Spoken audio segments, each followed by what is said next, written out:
Welcome, and thank you so much for tuning in to our first of 3 webinars on early childhood education compensation research. I am Dr. Libby Saunier, the Executive Director of the Louisiana Policy Institute for Children. The Policy Institute is a nonprofit, nonpartisan, independent source of data, research, and pertinent information. In 2022, the Policy Institute began intensive work to respond to the ongoing compensation crisis within early care and education sector. To examine the issues, develop proper provider-centered recommendations, and determine next steps for improving early care and education workforce compensation. We produce the report, Professional Wages for Professional Educators, which includes recommendations for improving early childhood workforce compensation, and this webinar series takes the next step by diving into compensation strategies being implemented both locally and in other states. In this webinar series, we are inviting leaders who are implementing strategies to increase early care and education compensation to come together and share what they have learned so that it can be potentially replicated in other communities. We are excited to bring these experts in the field together for this conversation. We will begin with a look at the current state of early educator compensation in Louisiana, based on the results of our most recent study on early education compensation in Louisiana. And then we will dive into case studies from our 3 localities before jumping into a question and answer period. Please use the Q&A feature in Zoom to submit your questions as they come up, and we will get to as many of them as we can at the end of our webinar. Now I'd like to invite our policy analyst from the Policy Institute, Zoe Johnson, to share what the data reveals about the state of early educator compensation in Louisiana today. Thank you, Libby. As many of you know, and as we'll see in the next few slides, early educator compensation is not yet where we would like it to be. From a survey of childcare staff that LPIC conducted in spring 2023, we learned that overall early educators are skilled professionals who love their work, but are underpaid, which drives high turnover with many educators considering leaving the profession. Our early childhood staff are highly credentialed across all roles. Over 80% of teachers, directors, and assistant directors have at least an early childhood credential. More than a third have a bachelor's degree. Our early childhood staff are also highly credentialed across different types of childcare centers. But wages don't necessarily match those credentials. Wages vary significantly, showing some early signs of progress in increasing compensation, but most educators still make less than $15 per hour. And in some regions, the majority of early childhood workers make less than $12. The current family sustaining wage for a family with 2 working parents and 2 children in Louisiana is $23 per hour per adult.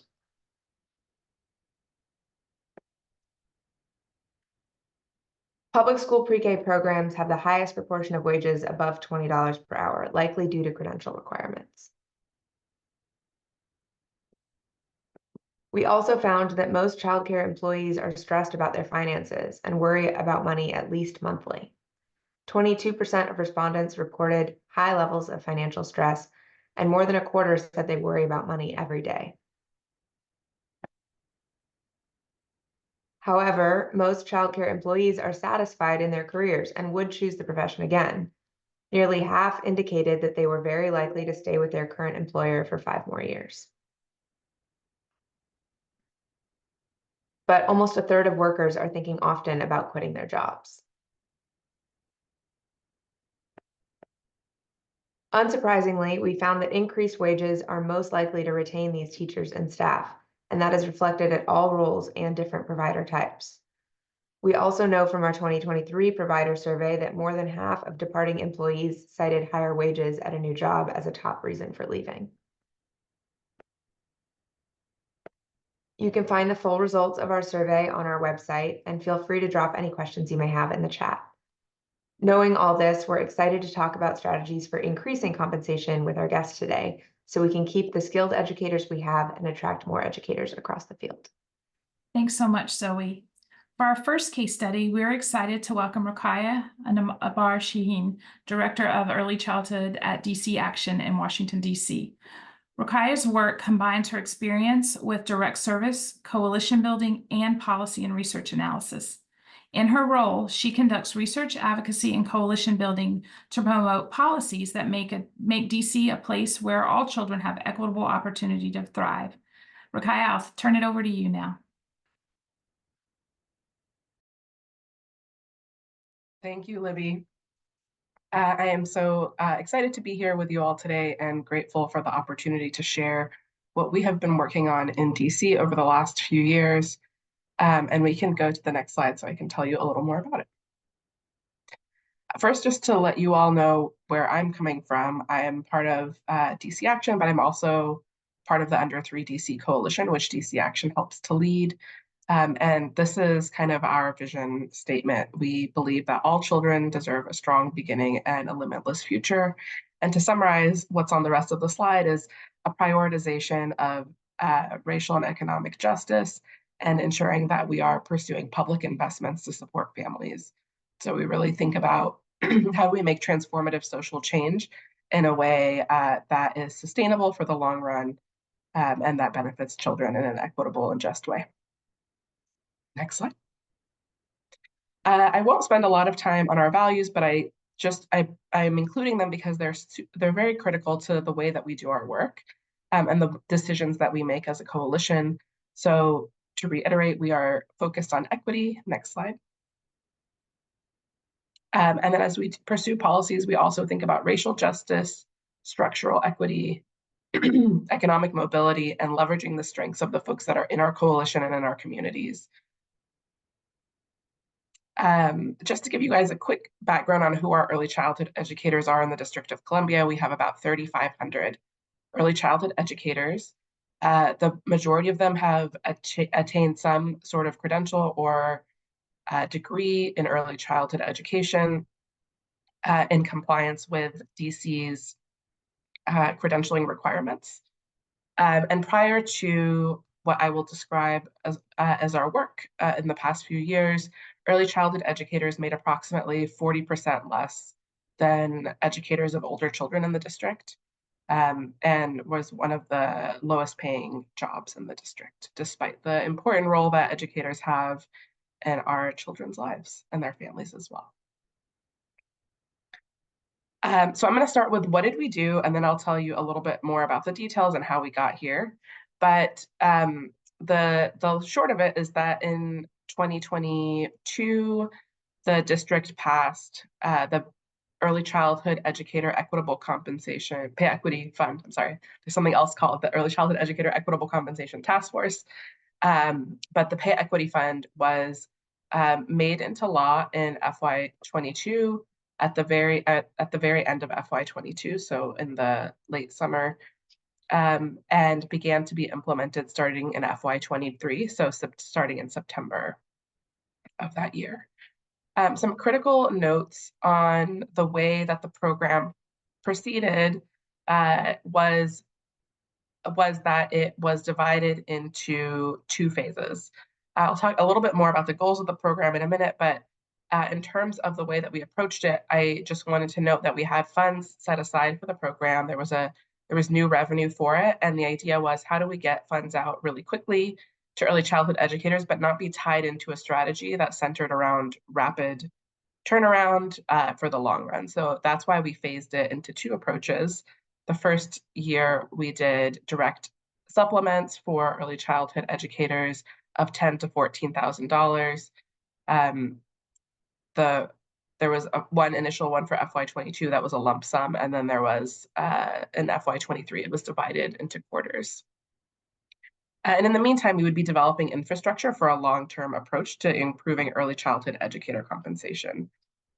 And that is the approach that we are in the middle of now, which is directing funds through child development facilities or child care centers and homes, and having those funds be reflected in early educators' regular salaries. So rather than it being a bonus or a supplement, it would be a permanent part of their salary going forward.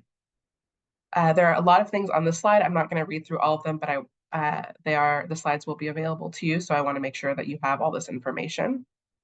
But just to give you a sense of where we are as we've moved into this long-term phase of how do we make sure that funds are distributed to educators in a way that they see as part of their compensation that helps to form their identity of their role as professionals.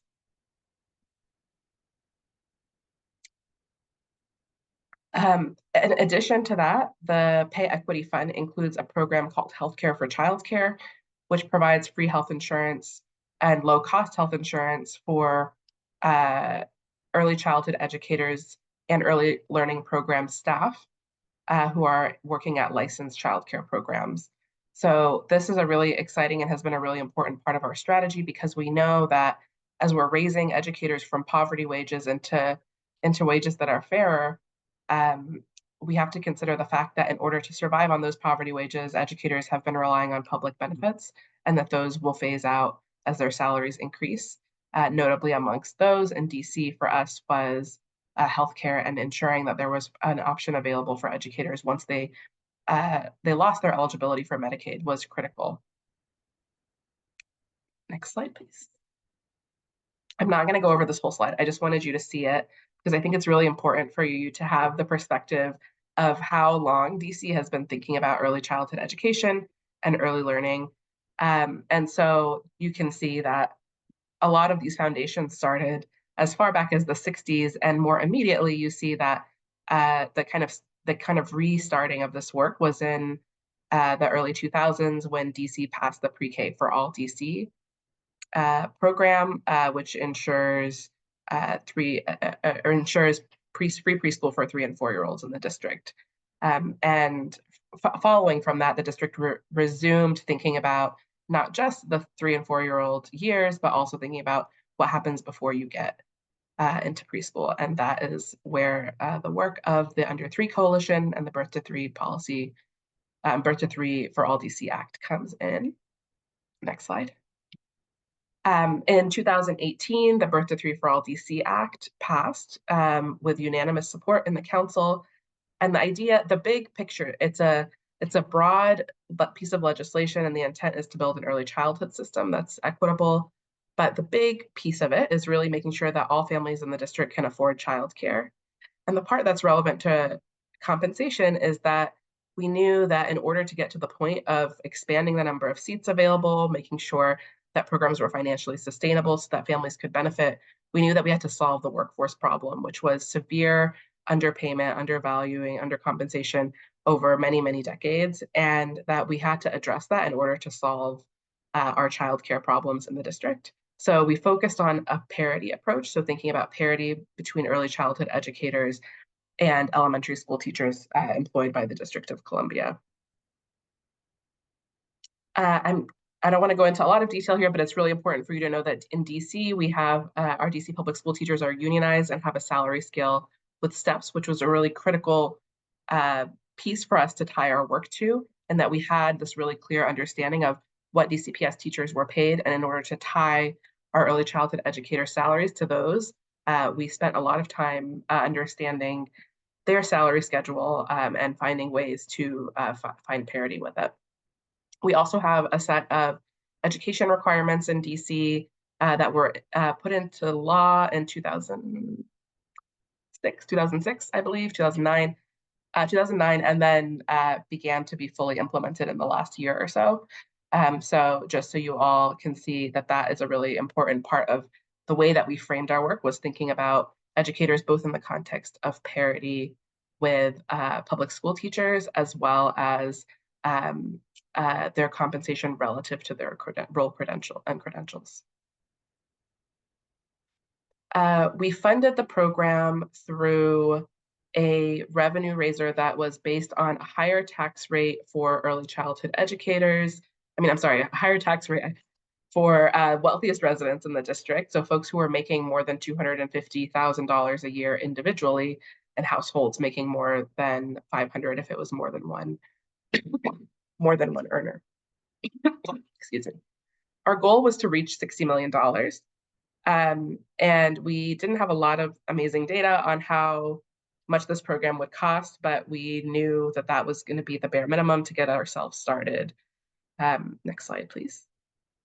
And so we joined together in coalition with other groups across the city who were aligned in values and priorities to develop a joint revenue strategy that focused on three things. And this is really important. We knew that if we were going to ask for new revenue, policymakers didn't want to put themselves out there for money that was going to be distributed across many different purposes. They really needed it to be a visible benefit to them raising taxes. And so we chose three priorities, which were the early educator compensation, some housing supports, and a local expansion of EITC. Some of the values and approaches to how we did that are on the slide. I'm happy to answer questions about them. We ended up with $75 million in total, and we were guided by a set of revenue principles that were really critical to the way that we selected the revenue raisers. And I'm also happy to answer questions about those. Next slide. We employed a variety of tactics because we were in the middle of the pandemic and we were asking for a revenue raiser that a lot of policymakers did not want to support, mostly because it was an election year. Folks were really concerned about being reelected and did not want to be the council member who raised taxes.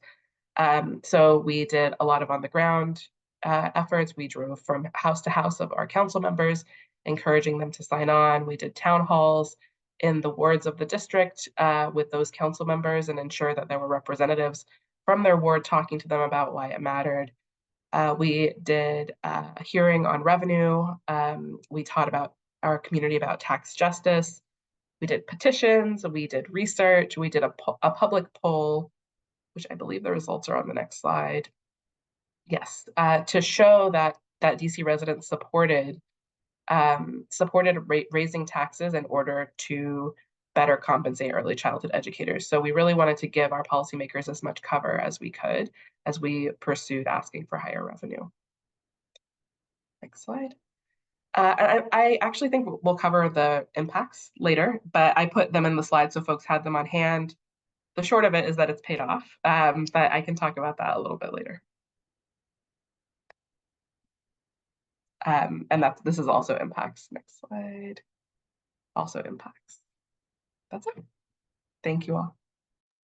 Thanks so much, Rakaya, for sharing what y'all been through in DC and you're still going through currently right now as y'all have a battle blazing.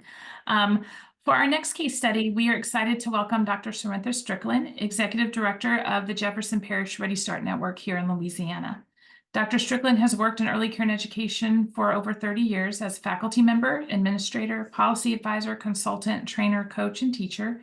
In her capacity as the Executive Director of JRSN, she oversees a portfolio of over $14 million in grant and projects that support direct services, professional development for leaders and teachers, and lead agency efforts to coordinate, evaluate, and enhance the quality of publicly funded programs in Jefferson Parish. Sarintha, the floor is yours.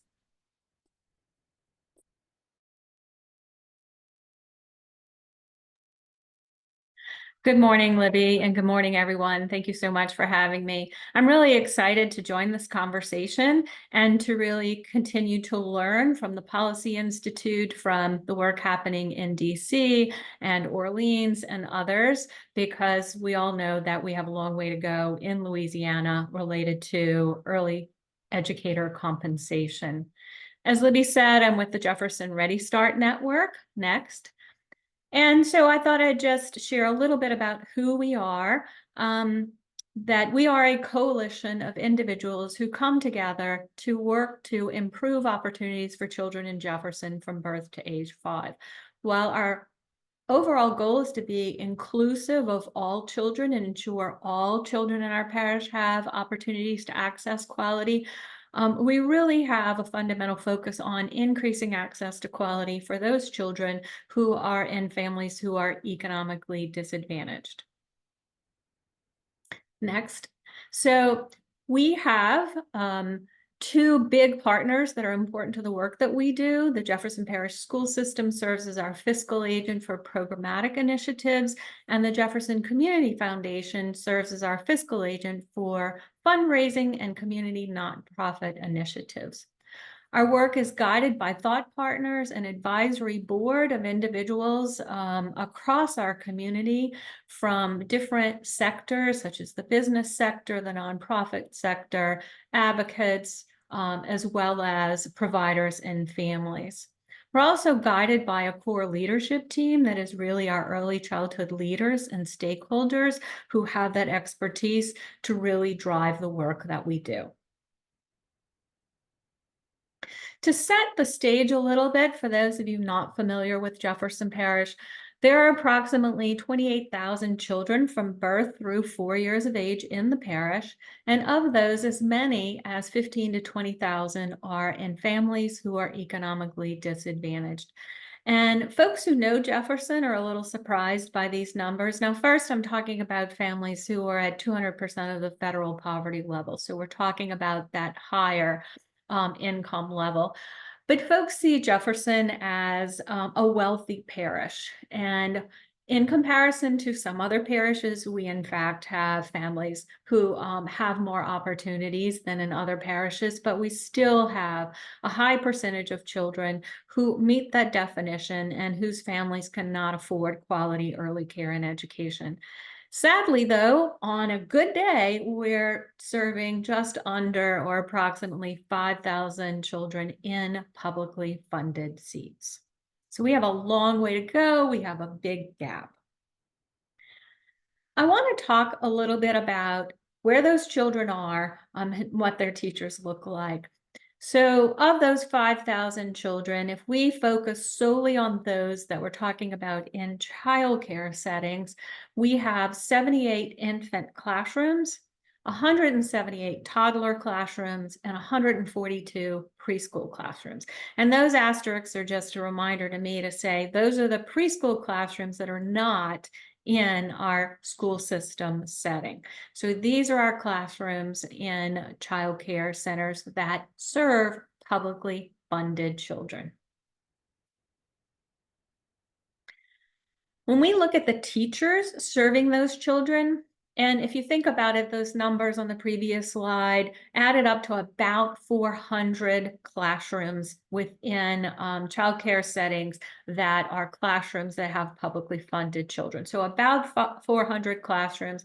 So when we think numbers of teachers, we know we're talking at least 400, but we're really talking about 600 teachers in childcare across those classrooms. Like the Policy Institute, we've all been concerned for some time and really wanted to hear from our own teachers about the compensation they were receiving.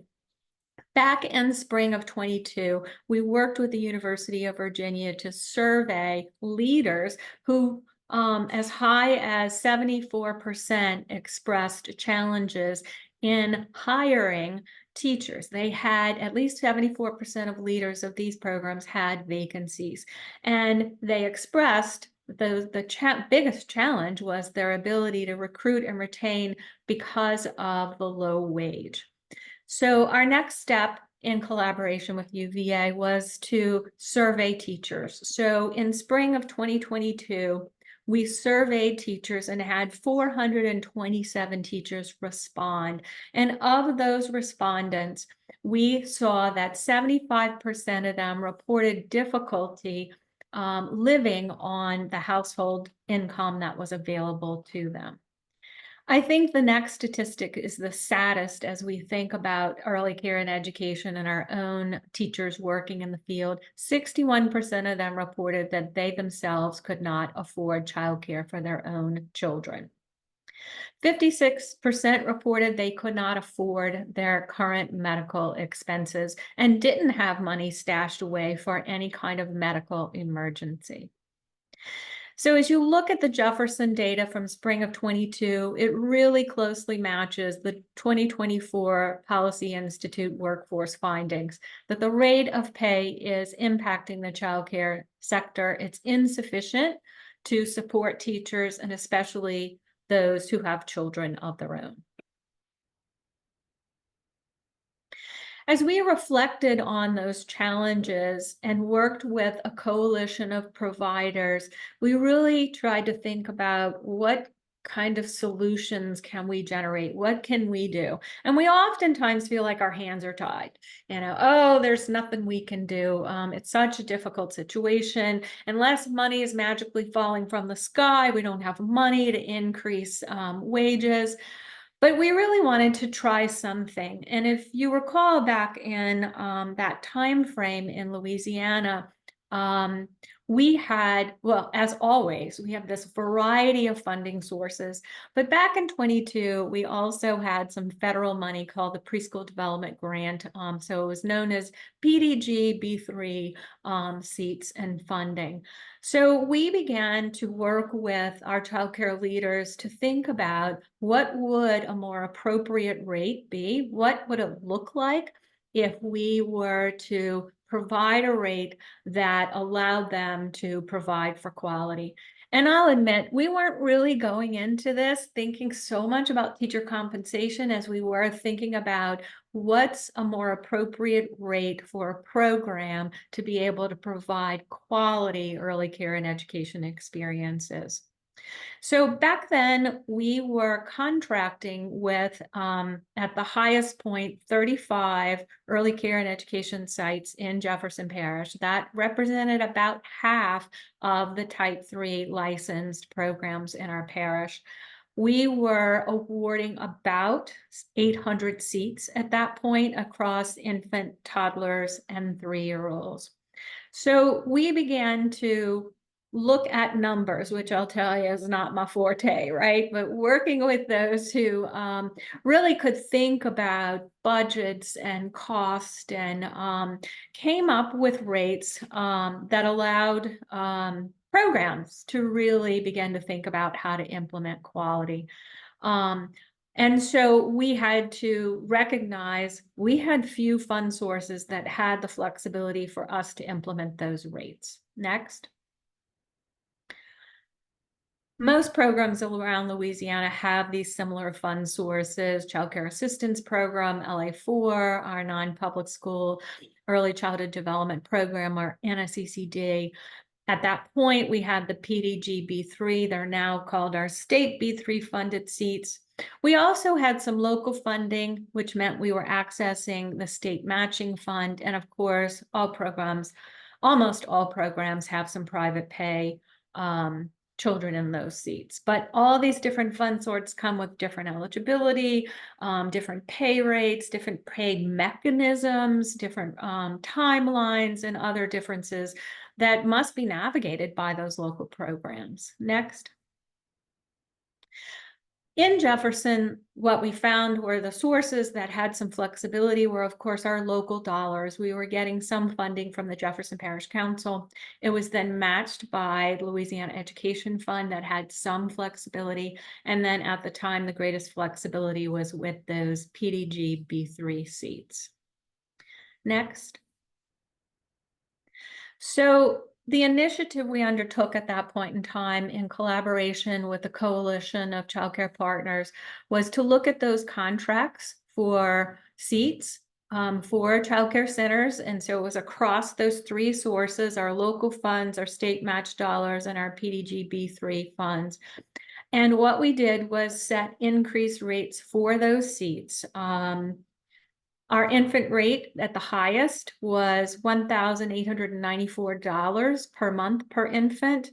Toddler was $1,518 per month per seat. And for 3-year-olds, $1,333 per seat. My apologies for not having that in the slide.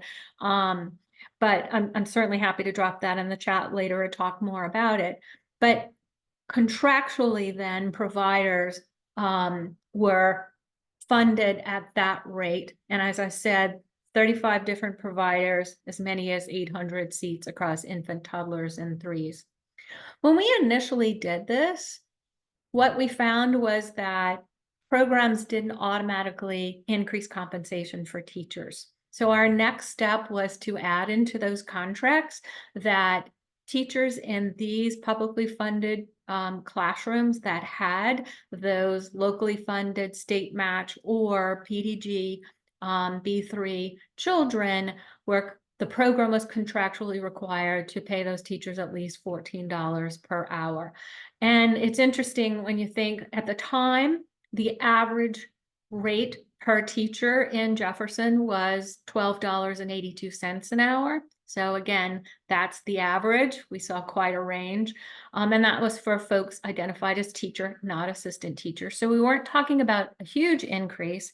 And then I was astounded when I heard the Policy Institute folks talk about the living wage is $23 per adult when there are 2 adults in the household. So we're still nowhere near that desirable rate.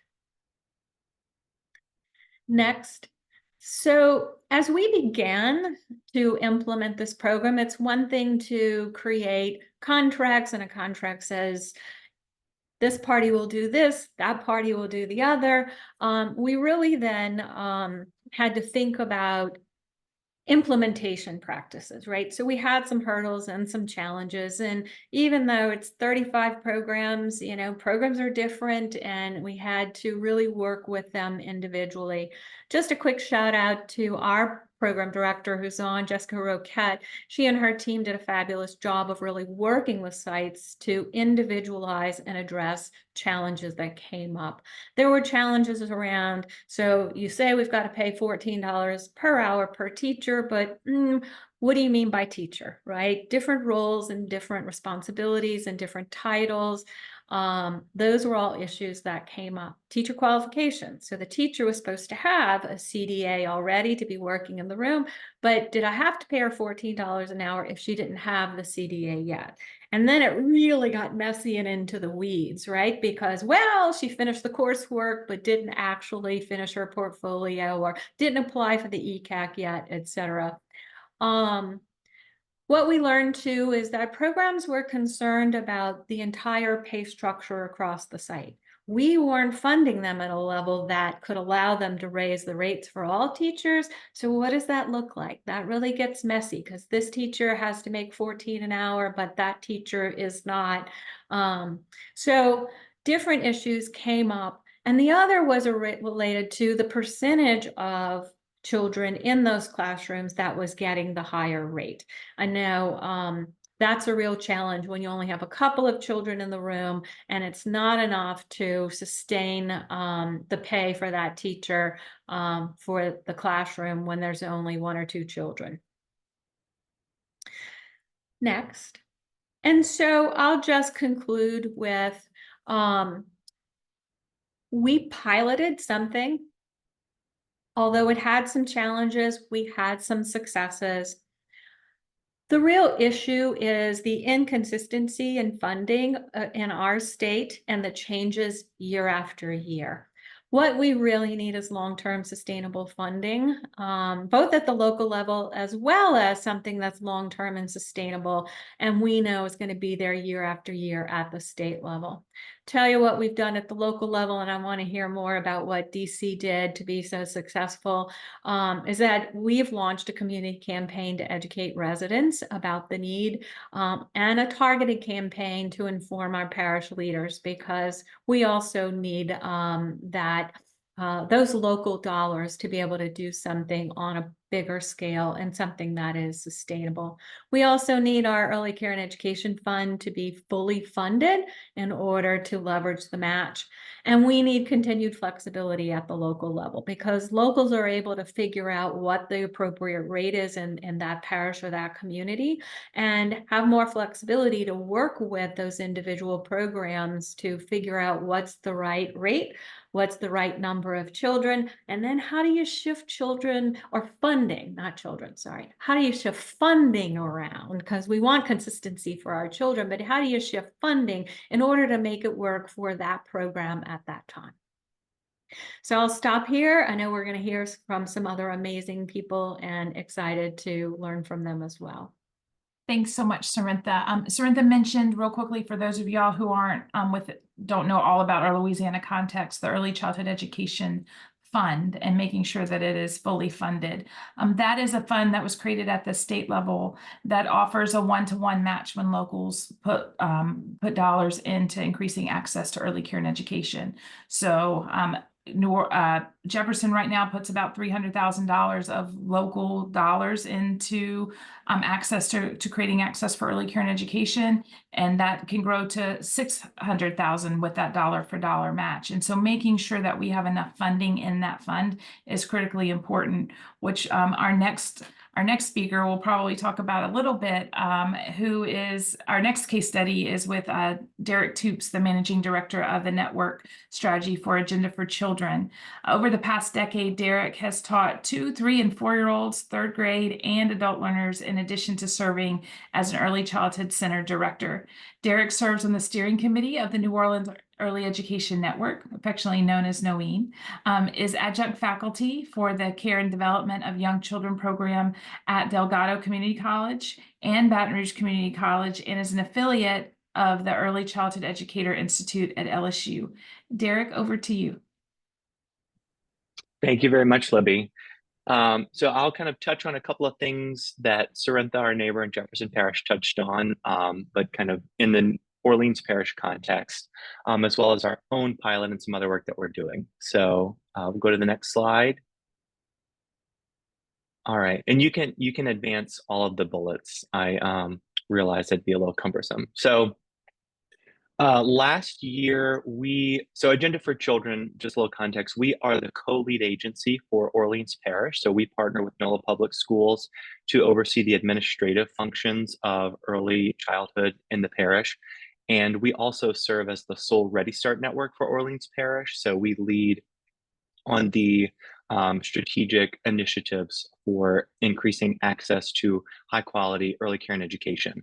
One of the things that we've heard time and time again from our providers and that we've seen is that we have a significant workforce issue.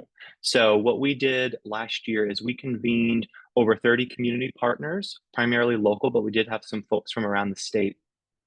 And what we did is we wanted to take a deep look at what the challenges and what the barriers to having a really robust and sustainable workforce were, and then how we can articulate some strategies to overcome those.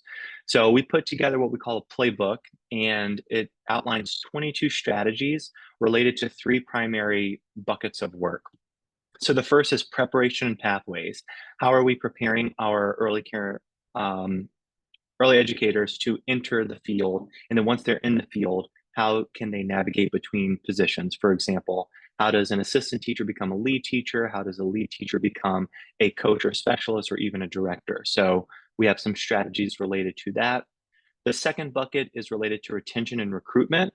Something that came up in our group was that retention should be our #1 recruitment strategy. So we want to retain the people that we have. Really looked at what it would take. Something that we're really excited to get back in the next couple of days is we did some listening sessions with a number of different audiences, so different types of people that may be interested in joining the early childhood sector and seeing what would it take for you to enter the field, what's preventing you from entering the field, and then we'll tie that to some of our other work to make sure that we're taking a really nuanced look at that. And then our third bucket is why we're here today, related to compensation, which we outlined as pay, so the actual dollars that teachers are receiving, as well as benefits. So what, in addition to that weekly paycheck, is supporting teachers. Also, sorry if there's background noise, we have some construction underneath us. So if it gets very bad, I'll go on mute for a second. Okay, so from that playbook, in those 22 strategies, I'm going to share a little bit about a couple of those. So one of the things, so Sorrento mentioned that they have the $14 kind of contractual hourly rate for teachers in some of their programs. We have something similar in Orleans Parish. So for our City Seats program, which is our locally funded program, that's funded through a millage that was passed in 2022. And we're nearing the end of our first year of implementation. So it's a property tax that generates up to $22 million per year, and that is dedicated to locally funding seats. As Libby mentioned, we are eligible for that dollar for dollar match through the Early Childhood Education Fund. So we're seeing a $45 million investment in early childhood. So for all of our sites that are a City Seat site, we ensure that they are complying with the City of New Orleans minimum wage ordinance, which is at $15 per hour for this current program year, and that was just increased to $15.55 an hour. So and something that we're doing to make sure that our sites are able to do that is that we are funding the seats at the true cost of care, similar to what Samantha mentioned. And I think I have that on my, oh no, I had actually updated these slides. So let me just make sure I'm getting what I want to tell y'all. So the true cost of care. So with that early childhood education fund, we know that it, take a step back. Something that came up in the early care and education workforce task force, as we talked about compensation, is that we do not have a compensation problem. We have a funding problem. Our early childhood directors would pay their teachers $23, $25 an hour plus if they could.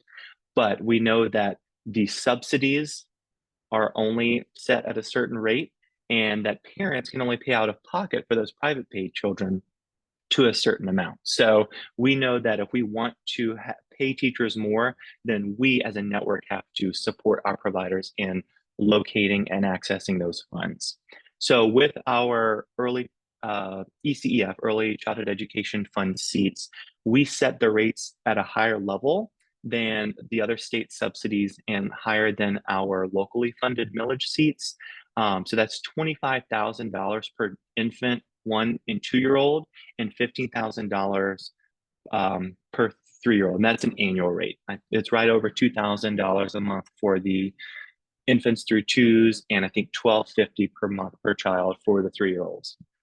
And so we're very explicit with our providers. You know, you have to comply with the minimum wage ordinance, and how we are supporting you through that is with these, you know, higher subsidy rates that reflect the true cost of care. And then one of the other strategies that, you know, is kind of tangentially related, but I thought I would like to share it, is our early educator recruitment campaign. So this was one of our retention and recruitment strategies. And we know that we're not paying teachers at the level that we want them to. So yet, but we are working on it. And after I show you this video, tell you one of the exciting things that we're doing here. But we launched an early educator recruitment campaign, and we knew that we had to tug at people's heartstrings, because our teachers who are staying in the field, we know are not staying in it for the money. They're doing it because they love children. So we kind of focused on that to just try to get folks into that mindset. And what we did is we partnered with New Schools for New Orleans. They have a New Orleans teacher job board. So all of the K-12 schools post their jobs there, lots of traffic. So what we did this year is we have built the infrastructure for our early childhood center directors to post their job listings. And then what we are doing through the early educator recruitment campaign, as well as through a number of different avenues, is funneling traffic for job seekers to that job board, so that we kind of have a one-stop shop to support basically connect our directors to job seekers. And then we talk a little bit about wage and information on there. So if you go to earlychildhoodjobs.org, you can kind of see the Orleans Parish profile. And then I did want to share one of the video clips with you all. So if we can go to the next slide, we'll show that video.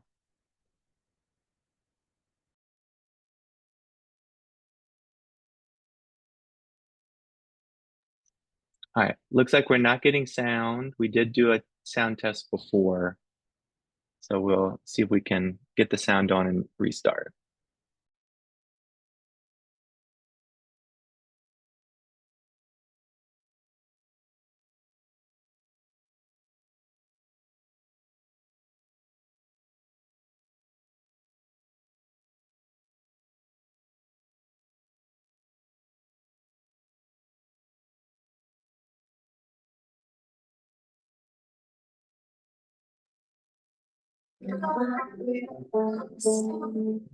More than 80% of a child's brain is developed in their first 1,000 days. I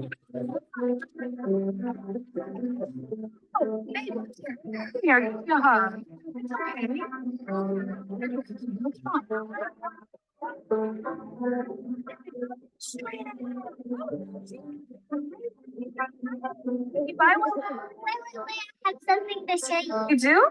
Yeah. Oh my gosh. Today was made possible by Miss Charlie. All right, I just dropped the video link in the chat. Thank you, Victoria, for getting a little bit of the sound. We're really proud of this recruitment campaign because it came up time and time again, like how are we getting word out about teachers? So this is a big infrastructure building year for us. So we developed that job board. We developed just the one-page website that outlines, hey, if you are interested in a career in early childhood, you're eligible for the local wage enhancement, which I'll talk about in a sec. School readiness tax credits. You can get subsidized continuing education in order to become a teacher. So it's a big infrastructure building year for us. And if we go to the next slide, I'll talk a little bit about our pilot here in Orleans, which is a wage enhancement. So for the current program year, the City of New Orleans Mayor's Office of Youth and Families has committed right under $2.5 million to support that retention recruitment of early childhood teachers through wage enhancements. So with the passing of the millage or the property tax that's funding our seats, prior to the millage, we had a line item with Office of Youth and Families that was supporting around 50 seats locally, actually 200 seats, sorry. Yeah, 200 seats, and then with the state match, it was an additional 200, so 400 total. We worked with Office of Youth and Families to kind of reallocate that line item to go toward wage enhancements, knowing that that was compensation was an issue.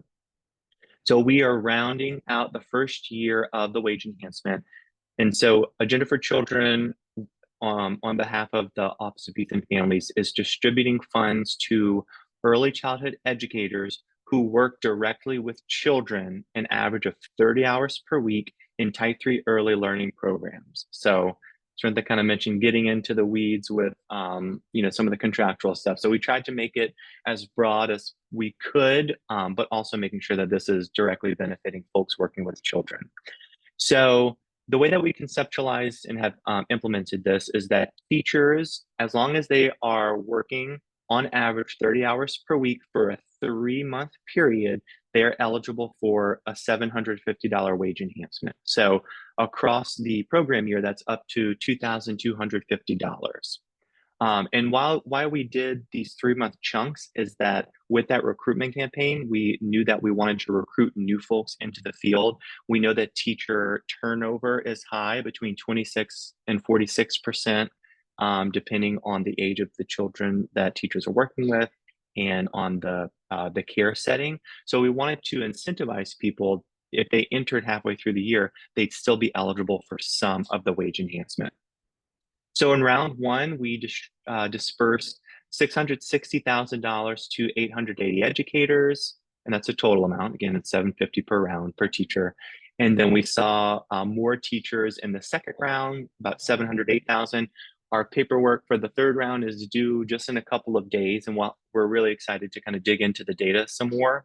But what we saw between round one and round two is we had around 84% of teachers who received payments in both of those rounds. So even though that's only a 6-month period, it's giving us a little bit of snapshot of retention. Of course, is this causation? Is it a correlation?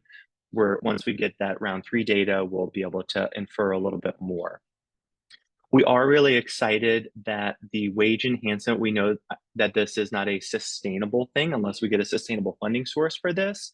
But we are so this is a short-term strategy, but we are really excited that we have located money to extend this for the summer, as well as for the next program year. So we have an additional $2.4 million from Office of Youth and Families. Agenda for Children has committed some funds to bridge the 2 program years during the summer. So we're really excited to offer this to our teachers, as well as to see if there's a correlation between the wage enhancement and retention here in Orleans Parish. And Samantha, is it federal or city funds? This is city funds. So this is funded through the City of New Orleans Mayor's Office of Youth and Families. And then how we're pitching this to people, particularly for folks entering the field, is that with the local wage enhancement, as well as with the state school readiness tax credits, this increases wages by over $6,000. So whenever you look at that as a percentage of what folks are making on average, it's a significant addition. So we're really excited to be able to have this funding from the Office of Youth and Families at the city. It's a question from Jenny. Do you pay the teachers directly? So the way that is it okay if I answer the questions, or do you want me to save that for later? Okay, I see now. That one real quick, and then we'll move on.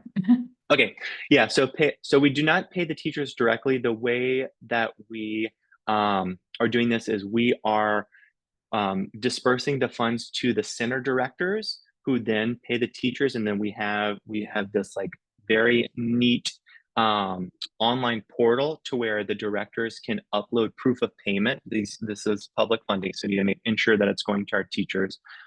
So we have a checks and balances system to where we have a whole team who is verifying that the teachers are working 30 hours a week. So there's proof of work and there's proof of payment to make sure that the loop is closed. So I'll pause there because that's the last of mine, and I'll answer questions at this time.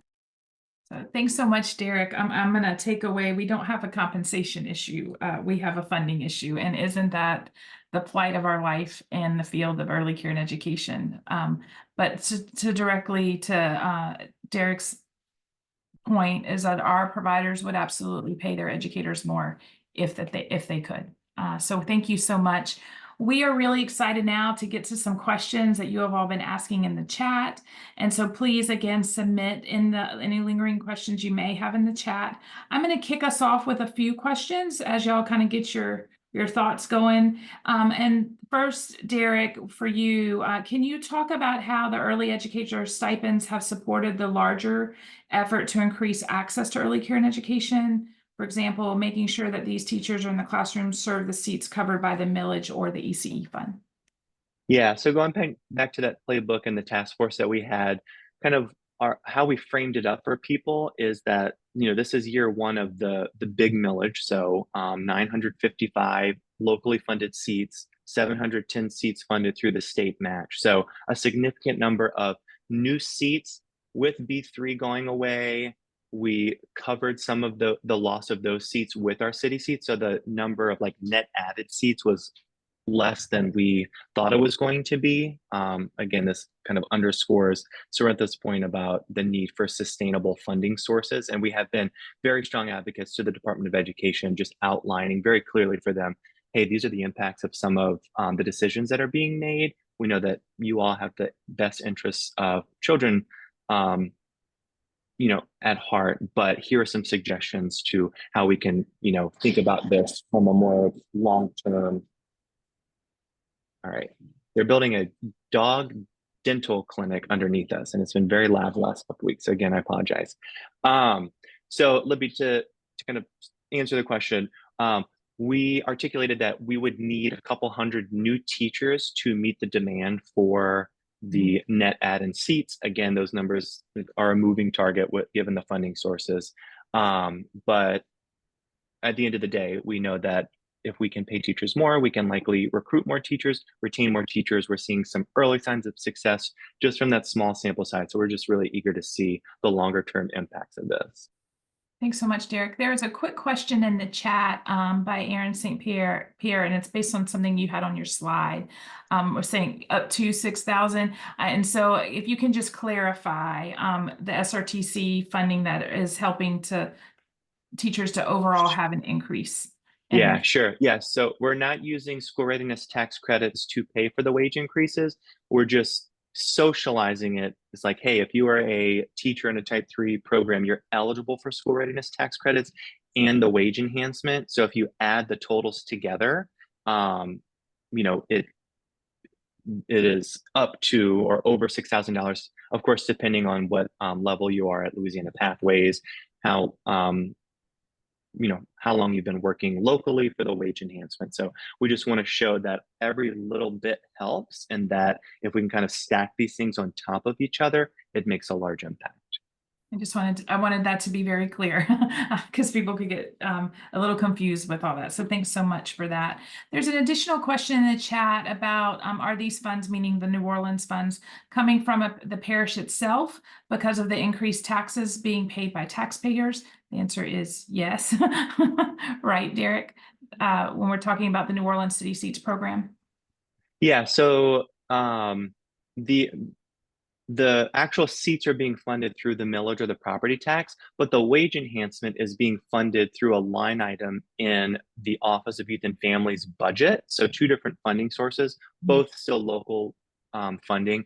And as I mentioned, the Office of Youth and Families had a line item prior to the millage that was funding the City Seats program, but with the passing of the millage, they've retained the same dollar amount, but they shifted it to subsidized seats to fund the wage enhancements. It's a really critical piece, you all, because there were many of us that we really advocated with the city parish government related to how it ended up getting it to $3 million going towards the City Seats program. But just because the millage passed didn't mean that you still didn't need that money to do what Derek is sharing about or for additional seats. So that's something important to take away as well, especially when we're getting into the compensation and quality aspects. Compensation is part of quality if we're going to be able to retain teachers over the long haul. Rakaya, can you talk to us about the impact that increased compensation has had on recruitment, retention, and turnover in DC? So we are, like I mentioned, we are in our first year of implementing the long-term version of the program, and the data that we have are from the second year of the direct payments to educators. So as time goes on, we will hopefully have better data. But as for the first 2 years of implementation of the program, we saw a 7% increase in the size of the workforce. I think some important things to note are employers and educators are making decisions based on the level of trust that they have for these funds sticking around. And so I think that as time goes on, as these funds remain in place, hopefully we're in the middle of a budget fight, that the trust and the expectation that those funds will be around will grow, and folks will make more decisions to stay in the workforce, join the workforce, expand the number of seats.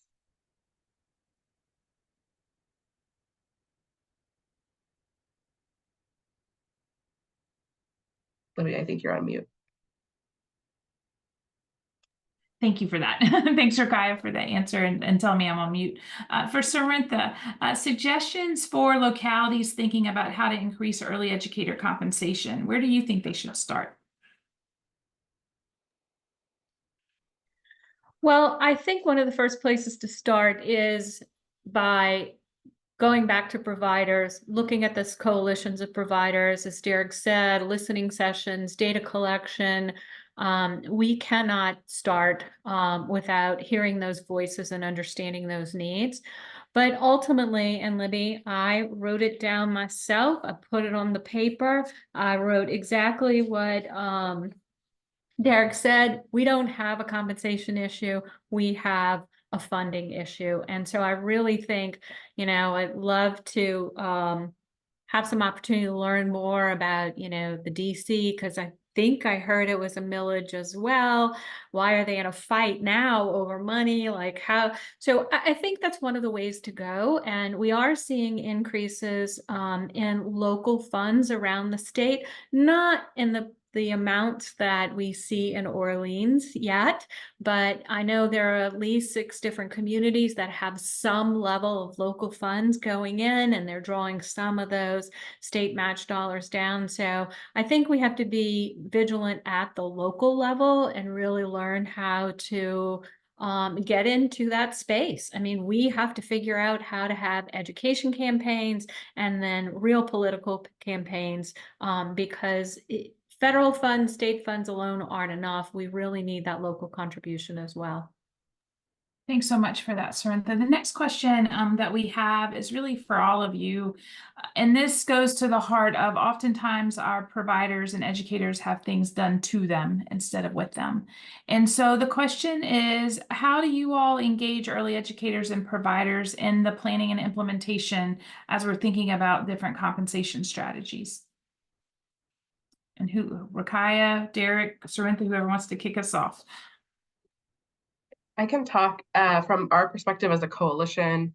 We divide all of our childcare work into committees based on the constituency. So we have a teachers committee, we have a directors committee, and a parents committee.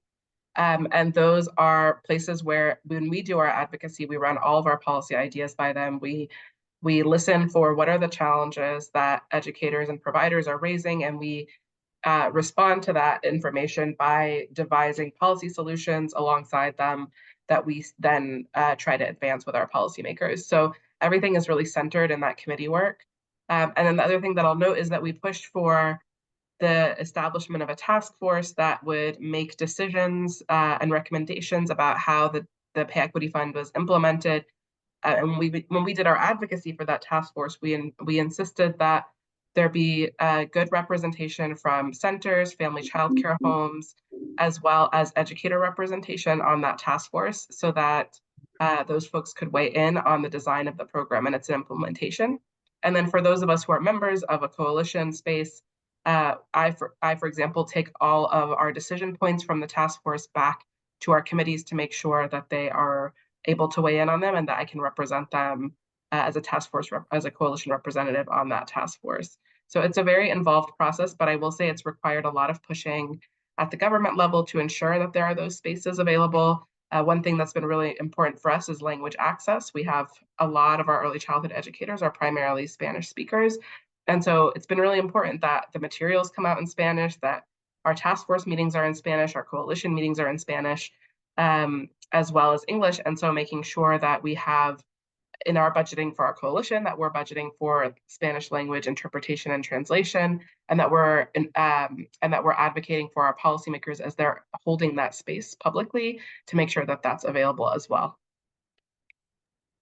Thank you, Rakaya. Derek or Sorrentha, do y'all want to chime in? I see Derek coming Yeah, up. yeah. So similarly in Orleans Parish, I mentioned the task force. We were very intentional about making sure we had representation from directors and from, I think we had 1 or 2 educators.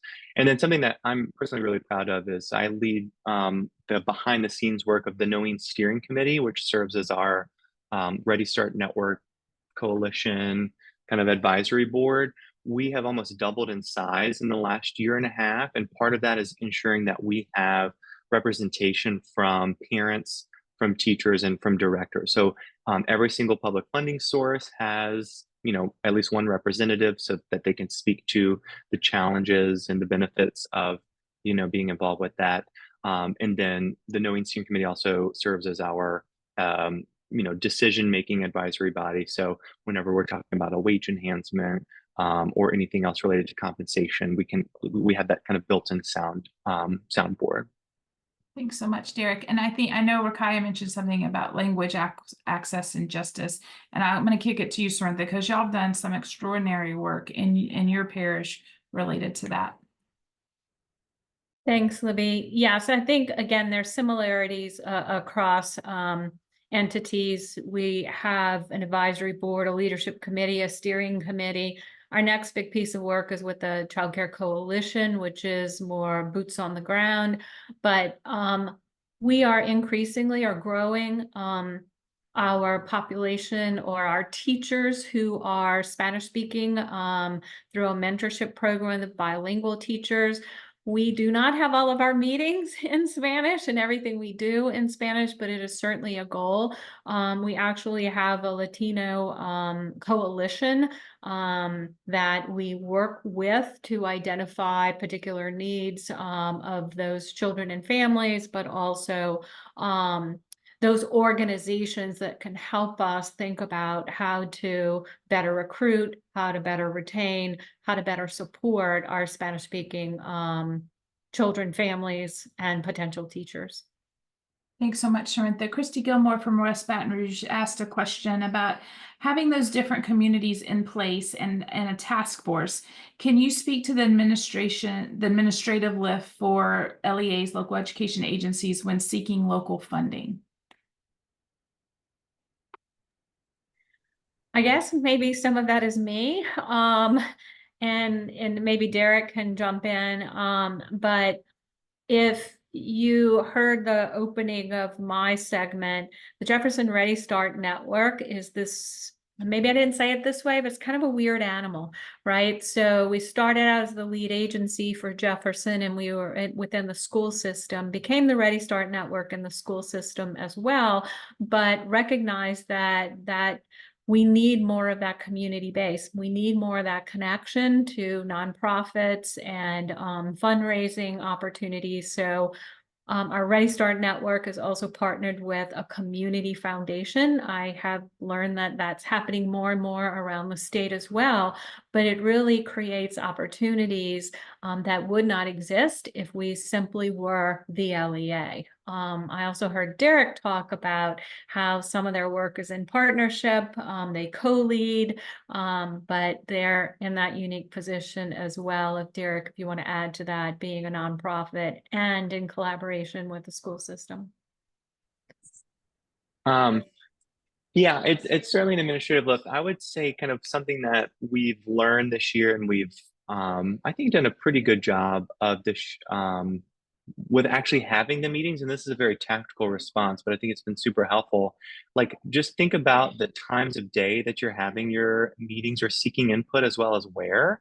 So something that we have kind of jokingly said, but actually referred to as we've taken our steering committee meetings on the road this year. So and we used to always have them at NOLA Public Schools, which is a great space, boardroom. But we have gone to different parts of the city. We've been at actual early learning programs. So we've done tours before, after our steering committee meetings to really connect folks to the work and to some of the bigger decisions that we're having, to see what it looks like on the ground. We've toyed around with different times. We did an evening meeting, and then we had like midday to early morning. So, you know, whatever kind of coalition or kind of group of people you're trying to engage, meet them where they are. And it's okay to have, you know, a formal advisory meeting in the evening. You know, that doesn't work for everybody. Maybe don't do it all the time, but, you know, just to have one or two, I think it's really gone a long way in helping different folks feel seen, and then allowing them to have their voices heard. I would agree. In DC, in our coalition, we have our teachers committees are on Saturday mornings, and our directors committee meetings are on in the evenings. And then our task force meetings are all in the evenings. And then the really important thing to note is, for our coalition, we have a number of we have 3 organizers directly employed by our coalition, and then we have a smattering of others who are partners or members of our coalition, who do the heavy lift of building relationships with teachers, building trust with them and directors, helping them understand the issues at hand and where there are opportunities to influence it, and then help kind of guide them into some of these more formalized meeting opportunities. So for us, that organizer role is really critical. So as a coalition, we're pretty heavily staffed in order to be able to do that, and to be able to even bring in 1 or 2 people from facilities to the table. It is quite a lot to ask of them, and we try to keep our meetings to a minimum when we can, while trying to synthesize and share information with them that they can turn into action. And the last thing I'll say is, one of our kind of rules of thumb for every meeting that we hold is that for every item that we present, there is an action related to it, so that folks can make the most of that time and feel like they're contributing in the moment. Thanks so much, and what great insight and advice for everybody on the webinar today. I can't thank our speakers enough for being here and sharing their lived experiences within their own context of their community. We know that, as so eloquently put, that we really do have a funding project when we're talking about when we're talking about compensation. And as we are in the tail end of our Louisiana legislative session right now, in hopes of a budget coming out today from the Senate, we know that the funding issues will continue to persist. But what we've seen in Orleans and Jefferson, and as well as in DC, is, I guess, funding is primarily an issue, but creative thinking about how you use that funding that you do have to be able to facilitate better compensation for our early educators, who we know are not babysitters, but yet brain architects working with these little people that we value so much. So thank you again for your time today. We will post this on across just about every medium that we have, but also for anybody that's registered that is with us or not able to be with us, we will make sure that you get a recording of today's webinar. Again, this is the first in a series of 3, so stay tuned as we get more information about the second webinar. And just again, thank you for your time today as we really try to unpack compensation and how to really make sure that we're caring for and taking care of our early educators in the state of Louisiana and quite frankly throughout the rest of the country. Thank you for your time today.